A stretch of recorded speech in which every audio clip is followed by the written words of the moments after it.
Welcome on in, WIP Daily. I appreciate everyone watching, subscribing, listening to the show. Of course, you can tell today I'm not in the Elvis room, as I usually am when we do our video podcast. I am sitting in a hotel room in Atlanta, Georgia, about, 3 or 4 miles away from the Odyssey Studios. I'll be on for the midday show coming up at 10 a.m. and back to Truist Park tonight. What an incredible Philadelphia sports weekend. Tucker Begg will join me in a few minutes, talk about everything that went on this weekend with the Phillies and the Eagles. But we start with the Phillies, and then we'll get to the Eagles, which feels almost crazy because they're 5-0 and once again doing what they did most of last year, which is bludgeon teams with a combination of force and smarts. We'll get to them. But the Phillies on Saturday night, it's a series-changing victory. It is a National League-changing victory. The Phillies are now the favorite to represent the National League in the World Series. And that game on Saturday was one of the best masterclasses of managing we'll ever see by Rob Thompson. Just brilliant managing. I thought it was so interesting after the game, listen to Topper and the players talk about it, that everyone was kind of in on the idea that they were going to be really short with Ranger. I mean, they were going to treat it almost like a bullpen game or a game 7 kind of game, even though it was game 1. And even though he was pitching well, that was the plan. And the plan was executed. And I think the combination of Rob Thompson's ability to have some emotional intelligence there to tell everyone but Rangers so they didn't slump their shoulders. Ranger Suarez, after the game, said it was better. He didn't know, so he didn't pitch differently. And it worked. I mean, the buttons just worked. Pitcher after pitcher coming out of that bullpen from Hoffman. You throw Dominguez in there, who was a little shaky but got it done. Even, the 8th and 9th to be Strom and Kimbrel and to get the job done. And, of course, Ryan Kerkering. To shut that team down for 9 full innings is nothing short of remarkable. They hadn't been shut out in a game at home since 2021. I think it was the Giants that year did it to them. That team won 107 games with great pitching. So, it's not just rare. It's almost impossible to shut down this Braves offense and to do it here in Atlanta at Truist Park. I'll tell you, just from being at the stadium, being on the concourse, standing room, talking to people, just observing Braves fans, some commenting at me because I'm wearing my Phillies overalls. They are not happy right now. And of course they're not. They're down 0-1. But even through the course of that game, you could feel there's a tightness to the Braves. There's a tightness to the Braves fans. There's a tightness in that building. There's not a confidence of a team that bludgeoned opponents all year. And now you look forward to tonight, game number 2 with Zach Wheeler. The Phillies can put the hammer down and effectively end the series. That's it. The way I view this is the Phillies have to be up 2-1 now after 3. A sweep, obviously, would be wonderful, and let's move on and get to the NLCS. But that is the whole objective. It's the whole goal. Be up 2-1 after 3, and the Phillies are going to win this series. Now, if things go haywire and it goes the other way, all of a sudden they'd be back in trouble. But that's it. And they have 2 cracks at this starting tonight with Zach Wheeler on the mound. And Wheeler has been so dominant, so good, and you just trust him to pitch well. Look, will he throw a shutout tonight against the Braves? Probably not. They're probably going to get some runs. But I trust Zach Wheeler to keep the game close. And we'll see if the Phillies could tee off on Max Fried, who's had a blister issue, hasn't pitched in a while. It's all the pressure now. All the pressure goes to the Braves. Tonight is totally house money for the Phillies. Whatever they do it, however they do it, is house money. A couple other big facets that game on Saturday. What an incredible at-bat by Bryson Stott. They're all incredible in the postseason. He has championship at-bats. The home run by Bryce Harper, which is eerily similar to the one he hit here in Atlanta off of Strider in September. He just crushed that ball. He just really has become the new Mr. October. And then defensively, the play in the 8th inning, the double play by Trey Turner. If the Phillies win it all, that will be looked at as one of the premier plays in Phillies history. Trey had a weird first season. He was bad. I still feel comfortable saying that. He was bad for the first 4 months. Then he played like an MVP in August and September. And I wondered, how are we going to remember this Trey Turner season? Now, he's come in the postseason, and he's been on fire again. He's hit very well in the 3 games so far, stealing bases. But that play on Saturday, that now, in my mind, is the signature play of Trey Turner's Phillies career. It's more than the home run against the Royals after the standing ovation that Friday night. It's more than all the home runs in August, September. It's that play. Because the one thing Trey Turner has not, he was cold and he was hot at the plate. But as a hitter this year, obviously as a fielder this year, he hasn't been great. It actually has been below average. He had over 20 errors. And maybe you could pick out 3 or 4 defensive plays that he made. So that's good. He really hadn't had a wow moment in the field. And that was, considering the stakes, considering how fast that ball got to him, that was a wow moment in the field on Saturday night. And then let's not forget to give credit here to Bryson Stott, because that was an incredible relay. I mean, he had to get a lot on that to get that over for the double play. There was a sense here, and I know it's happening across baseball now with the 1-1 Twin series against the Astros, a 1-0 series in Los Angeles with the Diamondbacks blowing the doors off the Dodgers, and then, of course, 0-2, the Orioles are down, that there's something to this. 2 years in a row that the team has the layoff, struggles out of the gate in the division series, and if you struggle out of the gate in a 5-game series, you're in big trouble. I think there's something to it, but at the same time, these teams have to stop thinking about this. It's clearly in the Braves' heads, the layoff. They changed their lineup. The crowd was very tense in Atlanta. And it just feels like the Phillies have something on this Braves team. Not over 162, but over a short series when the money's on the line, it feels like the Phillies just have something. And then you throw the catcher interference in there and the crowd throwing stuff on the field. I can't wait to be back at Truist tonight just to feel the atmosphere, because I'm guessing they're going to be really tense in that building. If the players are against a pitcher like Zach Wheeler, man, they're going to be in some trouble. But I'm still in awe, Tucker, a couple days later at the managerial moment for Rob Thompson on Saturday. That took some stones, not just to do it, but to execute it. And then it worked. It worked. You couldn't have done it any better than he did it on Saturday. No, and I don't think it hit me until Sunday morning, really. Saturday night, I think we were all kind of caught up in it. I think everybody, myself included, when he took Ranger Suarez out after 3 2/3, kind of rolled our eyes. Really? This is what we're doing? And it was a high wire act for 5 1/3 innings. And you go back, and when I woke up Sunday morning, I went and I rewatched the condensed game that they put on the MLB app, the 15-minute highlight package, and rewatched it. It hit me. I don't think I've ever seen a Phillies manager pull it off. I tweeted, the next morning, it might have been the greatest managerial performance we've seen from a Phillies manager. Maybe, from a manager in Philadelphia since Connie Mack started Howard Emke in Game 1 of the 29 World Series. That's in my mind, it's a historic performance. And you add in what Trey Turner did. I mean, that diving play and that double play. I thought Stott had no shot at Ozzie Albies. I mean, he's a fast runner. He stole, I think, 25, 30 bases this year. The fact that they were able to get enough on that throw and turn that double play, I mean, it was a game where they didn't score any runs. The Braves were shut out. It should have kind of been a stress-free game the way, maybe the first couple against the Marlins were. But my goodness, the way they, worked around that Braves lineup, the way they played the matchups from innings 3 onward, the way Rob Thompson, from the preparation to, not telling Ranger Suarez at the beginning, to the execution and making sure every single guy from Hoffman through Kimbrel was kind of put in a situation to be successful against a pocket of the lineup that they were comfortable facing. It was unbelievable. I just can't think of a Phillies win where the number one reason they won is the manager.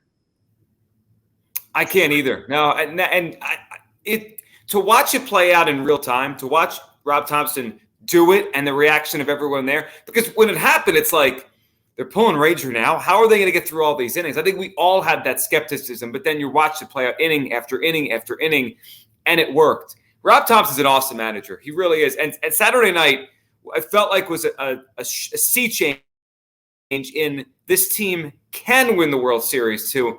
This team really might win the World Series. We're there now, and the Phillies have to go out and knock the Braves out. Incredible Game 2 tonight at Truist Park. And then the other part of an incredible Philadelphia sports weekend was the Eagles. On Sunday, Hugh Douglas and I watched it at an Eagles bar in Atlanta, which was really fun to watch, and tons of people there. I couldn't believe how many people were there. And it was a party-like atmosphere. And it wasn't easy early. The Rams moved the ball early, but a couple things stood out to me about the Eagles win. One, great adjustments by Sean Desai in the second half. The defense really changed in the second half and shut down the Rams. They didn't score a point after halftime. That drive before the half by Hurts, the catch by A.J. Brown, swung the momentum of the game, and the Eagles never give it back. The Eagles do not play pretty football. Sometimes, obviously, tush-push is one of the least pretty plays in the NFL. But, boy, are they effective, and they are smart, and they just dominate physically. It's interesting. The Eagles have a quarterback who is a dual threat in that he could throw the ball very beautifully down the field, but he's also as good a power runner at the position as we've seen since Cam Newton. And it's like the Eagles take on his personality. They can do it pretty, or they could just bludgeon you. And yesterday, I just felt like they just bludgeoned the Rams. Like, both teams went to overtime a week ago, and you knew someone was going to wear down the second half of the game, because that history of the NFL is, if you play in overtime the week before, you are really bad against the spread the next week. And I think it's pretty obvious to figure out. You're just worn down. You're worn down. That extra quarter does matter in an NFL season. Well, both teams were off overtime. And as the Eagles just played keep away in the second half and just had these long sustained drives, you could see it on the cameras showed the Rams defenders, they're out of gas. I mean, they are totally out of gas. And the Eagles just kept running play after play after play. First down after first down, 13-18 on first down is a big day. I know the red zone issues are still there for the Eagles. Every week there's a new issue. It's like, well, Jalen hurts his legs. Well, then they emerge. Where's Dallas Goedert? Well, then they emerge. Now it's the red zone. They'll probably fix that. Defensive backfield. I mean, there's names back there that you're like, really? Mario Goodrich, Eli Ricks? They're getting torched in the first half. Yet they're 5-0. Every issue the Eagles have, they seem to cover it up with another victory. And the way they did it yesterday was really impressive, because that first half, it looked like a shootout. And with the way the Eagles are on defense right now, a shootout was going to be a problem, because if they have to have a ton of possessions on each side, I wasn't sure if it was going to work out their way. I thought they'd lose this game. But credit to Nick Sirianni, credit to Jalen Hurts for changing the game, not making it a shootout game, because they limited possessions. I mean, the Rams really didn't have many possessions in this game. You could have that last one towards the end when they got the ball back, but for real, they didn't really have that many possessions. And I mean, some guys just played a whale of a game. Jalen Hurts, whale of a game. He did the interception in the front court of the end zone, and they have to clean that up, because I don't think he had his fourth interception till maybe the Bears game last year. So the interceptions are too many early in the season. But again, a second straight game, I thought throwing the football, he was on point. That touchdown pass to Dallas Goedert in the first quarter, I mean, that's high-level quarterback play. The way he kind of moved the safety there and then threw it in a spot in between two defenders where it looked maybe a little behind Dallas, but I thought it was in the right spot. Best scheme by far for Jalen Hurts running the football. A.J. Brown continues to be as good of a receiver as there is in the NFL. That guy is just a monster. Goddard got going. And then, I mean, how many good things could we say about Jalen Carter? He played yesterday 70% of the snaps. So clearly, on a week they didn't have Fletcher Cox, they have injuries at defensive tackle. You wondered, okay, how is that going to affect the young guys? They're probably going to have to play more. 70% of snaps for Jalen Carter. He's on the field the whole time. And he is their – at times you look up and you say, he's their best defensive player. Forget defensive linemen. I know Reddick had a big day yesterday with a couple sacks, but Jalen Carter at times looks like the best defensive player on a team that was in the Super Bowl last year. That's how good this guy is. What a remarkable stroke of genius to trade the pick 2 years ago by how he get another first-round pick from the Saints, but also luck that he was there for them in the NFL draft. The Eagles are not perfect, but there's only another one perfect team in the NFL, and that's the 49ers. They'll see each other in early December. And right now, the Eagles have a 2-game cushion on the Cowboys. They have, I'm not going to call it a breather game, but in a game where they should win again on Sunday against the Jets, against Zach Wilson. And then the real test will start coming. But you couldn't have scripted a better start for the Eagles, considering all the change at offensive coordinator, defensive coordinator, all the defections on defense. We knew they had to get off to a good start. I thought 4-1, 5-1 through the first 6 was what they needed to be. And they've basically already done that, because they're 5-0. I think they're going to get to 6-0 by beating the Jets on Sunday. You know, there's still stuff to clean up, but Tucker, to be 5-0 and to be as good as they are when you could tell it's still not where it needs to be, it just shows how good the Eagles are. All they do is win. It's unbelievable. I mean, and Jalen Hurts is 22 of his last 23 starts as the Eagles quarterback. And I mean, they've had the best record in the NFL since the beginning of last season, right? Like, that's 23 straight weeks of the NFL that the Eagles have been at the top or tied for the best record in the NFL. And you mentioned Jalen Carter. I mean, the kid's unbelievable. Whatever you thought he could be coming out of Georgia, and there were a lot of people who said he was the best player in the draft and the most talented player, and he should have gone, number 1 overall, or maybe, at least the top non-quarterback picked. What we saw from him on Sunday, like, they lost Javon Hargrave, who had double-digit sacks and might have been the best interior defensive lineman pass rusher last year. I think Jalen Carter might be better than he was a year ago. I mean, what he does on a snap-to-snap basis, where he just obliterates opposing offensive linemen, and whether he's getting double-teamed or not, it doesn't matter. I mean, the Eagles played against Aaron Donald. Aaron Donald was on the field yesterday, and I think if you ask anybody who watched the game, Aaron Donald wasn't the best defensive lineman on the field. Like that's where we're at with Jalen Carter so far. And adding the fact that Jalen Hurts looks a lot like the Jalen Hurts from last year, I thought yesterday was a really encouraging sign for the Eagles, who still have a lot of things to clean up. The red zone offense is still a bit of a train wreck, but for a team that keeps saying, well, as long as we keep winning, we're fine. And I think they're making enough progress in these areas that they've struggled with for most of the year that I think you can take it at face value. I think you can say, well, even though, this isn't still working and they struggled with this and, this position group needs to get it together, the fact that they're still winning and they're still making progress at other spots, I have little doubt right now that come, November, December, they're going to be at the top of the NFC. You add in the fact that Dallas lost, and you look ahead at who Dallas has on the schedule the next 3 weeks, that third game being the Eagles.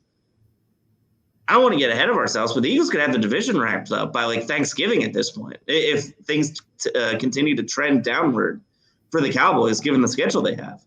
Yeah, and with the way Dak Prescott is playing, he's had 2 just disastrous games. I mean, if he plays like that, the Cowboys have no chance to win this division. And Tucker said we don't have to get ahead of ourselves. It's going to be hard not to. And I know the Eagles have the Cowboys, they have the Chiefs, they have the Bills before this. But just look at December 3rd. Then the 49ers right now are playing historic football. They look like the kind of team that just reels off a 14 or 15 or 16 win season. They have 30 points in every game. You look at the teams that have done that through the first 5 games of a year, 4 of the 5 have played in a Super Bowl. They look incredible with Brock Purdy and all those playmakers. And you look at the schedules, I'm not sure the Niners lose before they get here, maybe once. You look at the Eagles' schedule, if Dallas is going to be a mess, if they could somehow handle Miami at home, the only game on the schedule between now and the Niners that you feel like, uh-oh, is going to the Chiefs. Miami's going to be a challenge, but the only game there you're like, uh-oh, is the Chiefs game. We could really be looking at a game on December 3rd for home field advantage in the NFC where the Niners are 11-0, 10-1. The Eagles are 9-2, 10-1, whatever it's going to be. That's going to be it. It's going to be the marquee game of the season, and it's going to decide where the NFC Championship game is played in late January. Appreciate everyone subscribing, following, listening to the podcast. What an incredible weekend, Philadelphia sports. Back tomorrow to talk, of course, about Game 2. Hopefully the Phillies win. Thank you for watching and listening. We'll talk tomorrow on WIP Daily.